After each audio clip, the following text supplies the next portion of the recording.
But to quote the great Boy George, in time, it could have been so much more. And that's what the Wall Street fat cats are thinking right now about this situation that they're in. They just need a little bit of time. Okay, guys, I'm going to give the most easy, dimwit explanation of this GameStop thing. You probably already know because it's like, this is everybody on the internet right now about this GameStop thing. Okay, that's them. But if you're you don't care about stocks or know anything about the stock market or whatever, you listen to these stock market YouTubers, and it's just like, in Minecraft, they should all be thrown in a pit and tased, in my opinion, the way they explain this thing. But here's the dumb explanation of this, okay? A bunch of Wall Street types were basically taking very, very risky bets against a little company goes by the name GameStop. They were taking very, very risky bets against it. And some would say, driving the price down. And some people, normal people, slobs, some might call them, street slobs, said, oh, we're going to do the opposite. And they bought a bunch of the stock. Then the price of the stock went way up in part because of the risky bets that these guys on Wall Street were taking. It foamed up and it shot up. The Wall Street guys are very, very upset about this. Their eyes are sweaty and salty and teared up about this. This is gambling, okay? These people are not producing anything. They're just, they're just goofballs goofing around with numbers and moving things around. And now I have $1 million. That's what they're basically doing. Not productive, just kind of goofing around, being goofballs in the stock market. And they're just like, we want to make lots of money and we want things to work for us. And we always make a lot of money. And that didn't work out for them. So they're really foamed up about it and really upset. The thing to understand about this, I think, mostly is that the Wall Street, and again, those guys, got themselves into this situation. There's no other way really to put it. They were taking very risky bets and it didn't work out for them. Another very simple way to think about this is that these Wall Street guys are kind of like the house in the casino. They have so much power, so much money, even short selling, which whatever, we won't even get into that, but that's what they were doing, betting against this company. They have so much power doing this and influence in the media and stuff like that. They're kind of like the house in the casino because they have more power, they have more of an edge. And then the players, some players came in, some slobs came into the Vegas casino, and they said, yeah, we'll play the game too. And they won, and now the house is like, we don't want to pay. Their eyes and pants are doing this, and they're saying, Jesus Christ, to themselves and on the TV. If you want more of an explanation on short selling and going long versus going short and blah, blah, blah, blah, blah, you want to be a nerd about that, there's a million sites talking about it. It's not that hard to understand. You could go and do it. I'm not going to get into it here because it's boring. It's boring. But in a sense, really what's happening is that the house kind of lost this one, and the house is very upset, and they don't want to cough it up. They don't want to cough it up. But you set the rules of the game, the house, and some people came and played, and now they're like, no, we don't like that. We like when we make money. But you people, no, we don't. That's not for us. No, thank you. So one of the things that's kind of being looked at here is part of the influence, part of the power that these Wall Street characters have is that this is the argument that they kind of have a media outlet, which is channels like CNBC. So here's an example. We'll play this clip. We've mentioned social media. I couldn't help but it's not obviously similar to some of this controversy surrounding Facebook and Twitter and everything else. But once again, what's one of the things that we're talking about is maybe misinformation and pump and dumps, and it's occurring on social media again. I'm wondering whether it's part of the same problem, the type of regulation that we finally need to consider. And like I said, we should always have a light touch with regulation, but. So kind of interesting that they're calling for regulation now when it doesn't favor the big Wall Street homies. You know what I mean? Kind of interesting. Not really CNBC's thing a lot, calling for this kind of regulation. But when the House starts to lose, we got to regulate this. We got to get some, we can't let the, we need to fetch the bolt cutters on these people who beat the house, basically. You're seeing the way things can get started. Again, this is different. Maybe it's Reddit, maybe it's not Facebook, but you're seeing the same situation. At this point, it's not about an election. It's not about an insurrection, but there are interesting things happening. This is another theme that they've been doing on CNBC over and over, is comparing the people on Reddit who there's two things. First of all, they're comparing it to the people who kind of talked about doing the insurrection stuff, Q type people. They're comparing them to the people on Reddit who bought a bunch of stock, the people who beat the house. So you can kind of tell CNBC's thing is to kind of side with the establishment a little bit, to kind of side with the... Now CNBC did do some segments where they have people on and there's a little bit more of a both sides thing going on, but you see this a lot on CNBC, a lot of this like, yeah, these people are basically a bunch of racist weirdos on Reddit. They're a bunch of creeps and we just can't have this in our glorious market. You know what I mean? Even though they're basically just the opposite side of the coin. They just don't like it when the people from the street, off the street in Vegas, come in and beat the house. They're like, no. Now those are bad people. When it's the big guys winning and manipulating the market and all this stuff, A-okay. Normal people doing it, hitting a bunch of jackpots, from off the street. Legally, by the way, they're just buying stocks. That's bad. Those are bad people. And they're basically, how can I put this? They're basically the exact same as the people who stormed the Capitol, but I would say worse somehow. Does that make sense? Here's another CNBC clip. This is former SEC commissioner. Her name is Laura Unger. Here we go. A little too much excitement in the chat rooms and social media. They're too excited. What about the people who were taking all those crazy risky bets, those hedge funds? Oh no, they were just acting rationally. They were being normal. The chat room people were all worked up. Okay, here's that theme I was talking about again. Here we go. Scratching their heads over this. What should happen? What is the right thing to do to control this or stop this? Not unlike what we saw on January 6th at the Capitol, right? If you don't have the police in there at the right time, things go a little crazy. What? And that's kind of feels like what's happening with this. Much different, much lesser degree. It's financial harm, not personal bodily harm. But certainly that's the same kind of, platform created frenzy that people are. This is something I have a lot of problems with. Trying times. People who buy stock in Reddit because they found something. They found a situation of a bunch of people making a bunch of very risky bets, these giant companies making a bunch of risky bets, these Wall Street guys. Those people on Reddit are basically, I would say, I don't want to say murderers, but a lot of people are saying that. I think a memo went out to CNBC to say, to compare these people to the Capitol rioters. Here we go. Talking about it all year as we've been going through the pandemic. This is an example of that, and I think it has to be dealt with as best we can without doing great damage to the marketplace.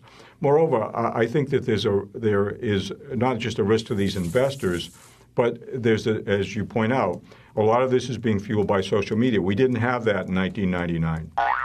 But in many ways, it's analogous to what we've just gone through in the political context, where you had rumors and misstatements and deception going through the social media that had to be dealt with. So, CNBC is kind of known as a little bit of a propaganda arm of Wall Street. And I just want to say, guys, look, you lost, okay? You lost the bet. You own the roulette table, okay? And some Reddit slobs, as they call themselves, I call them Reddit classy guys. They came in and they played the game. They played the game fairly, according to your rules, and they beat the house. My favorite Vegas machine, there's like a slot machine, and it's Ellen. There's an Ellen slot machine. There's an Ellen slot machine in Vegas. I was like, this is so stupid. I got to play this. What does Ellen have to do with slots? So I play this thing, and I lost. And then instead of just taking my loss and saying, well, I lost, I needed that, $100 or whatever. Instead of doing that, I went to the casino and I said, you need to put me on TV saying that Ellen slot machine is basically a murderer.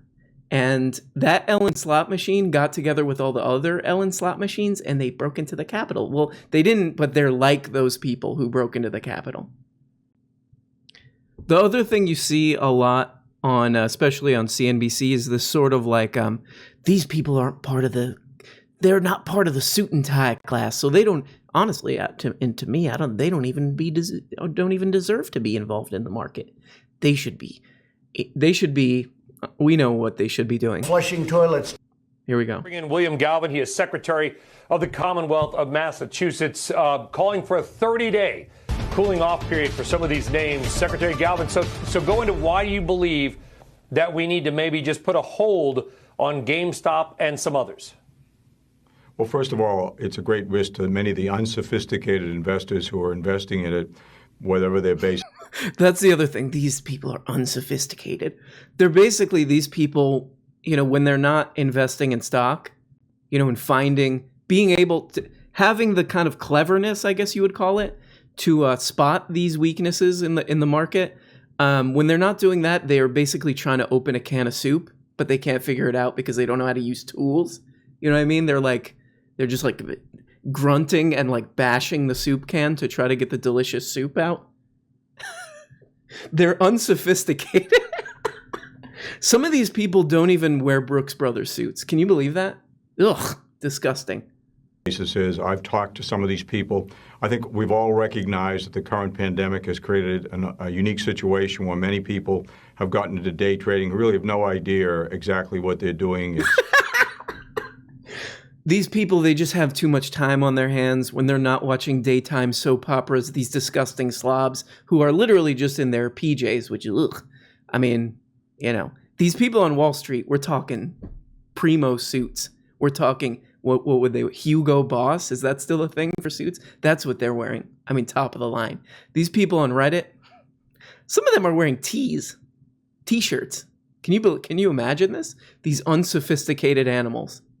Here's another CNBC clip. If one or two hedge funds, perhaps more than that, are really, really hurt by the last week, can that derail the broader markets because it causes a temporary liquidity squeeze?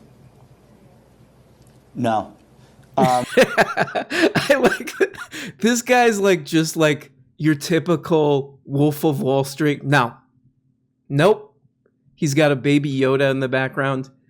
This guy's like a cartoon of like a stock market guy.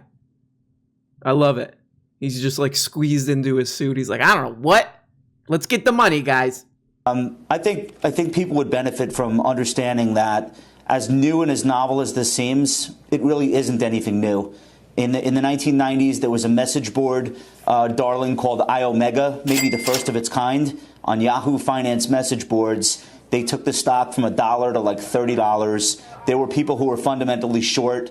Herb Greenberg probably remembers their names.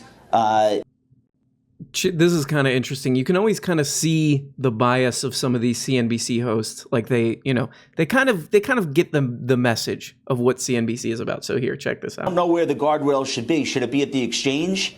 Should it be at the broker-dealer? Do you have to have a certain amount of money in your account to trade options? I don't know. Maybe that should be something. Do you hear what he just said? He's like, maybe you should have a certain amount of money to be able to get into the game. You know what? Keep out some of these riffraff. Keep out some of the riffraff. If you have a lot of to begin with, you're all good. But if you just have a little bit of money, what? Like here's just a crazy example. If you're like a giant hedge fund, then yeah, go for it. You have just one of those? No. Stay away. So remember, all that these guys did on Reddit was bought a bunch of stock. Legally, nothing illegal. They just played the game. They walked into the casino and said, yep, I would like to play too. And they started winning, and here's the kind of thing you get on CNBC. I understand the dynamic at play, and it's remarkable, and it's a lesson for everybody in so many ways, but at the same time, it's become a Ponzi scheme that has gotten... It's a little bit of it's a Ponzi scheme. It's a Ponzi scheme. What about when the guys with lots of, when they do it, not a Ponzi scheme. Reddit slobs do it, Ponzi scheme. That's basically the message here, okay? Oh, hey guys on Reddit, are you, part of our club of Ultra? Oh, no, you're not. You're just like some guy in his house. Oh, then no. No, thank you. We don't like that. Okay, so the final piece of this little puzzle, maybe the punchline to this whole thing, is that the trading platform Robinhood specifically, they kind of shut down buying. So basically what this does, long story short, is it lets the fat cats, and I'm not going to do the sound anymore because a lot of people are saying that it's getting a little bit overboard, but this basically lets the fat cats kind of make their money back a little bit. So this platform, this big platform, Robinhood, is basically tipping the scales. Some might say manipulating the beautiful free market in favor of the fat cat Wall Street guys. And a lot of people are pissed off about this. Some Barstool Sports lunatic is on with this other lunatic, Tucker Carlson, who pretends to be a populist or something, but he's really just like a multimillionaire lunatic. But he happens to be, I guess, kind of on the right side of this. But here we go. Here's a little piece of an interview here. I was stunned. I think it's criminal. I think there has to be an investigation. I think people have to go to jail. Whether that actually happens, I don't know. But I've never been more convinced about market manipulation and the people, the hedge funds, controlling the game than today. I mean, just to wake up and say, hey, you can't trade these stocks anymore. You can only sell them. We are going to intentionally crash the market in these stocks. And everyone who has it, tough. You're going to lose a ton of money, but we're going to save the rich people in the hedge funds. Shocking. So again, guys, you guys on Wall Street, you played the Ellen slot machine, okay? You played big. You went hard. You were like, we're going to put everything on this one roll on the Ellen slot machine. And you lost, okay? So let's be grown-ups about it. Calm down. Quit crying.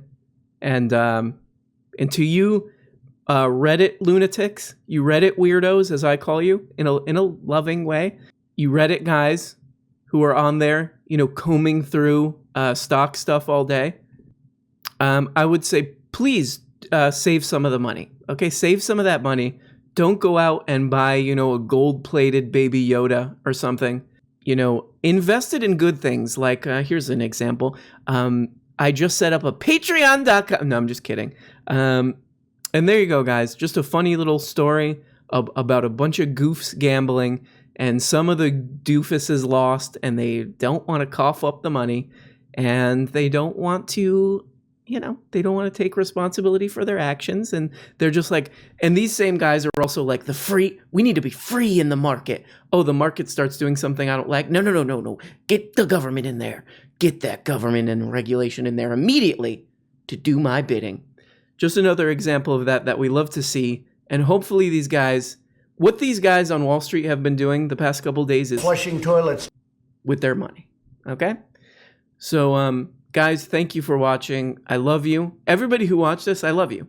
Okay? Is that weird to say? I don't know. Maybe. But it's true. So, bye.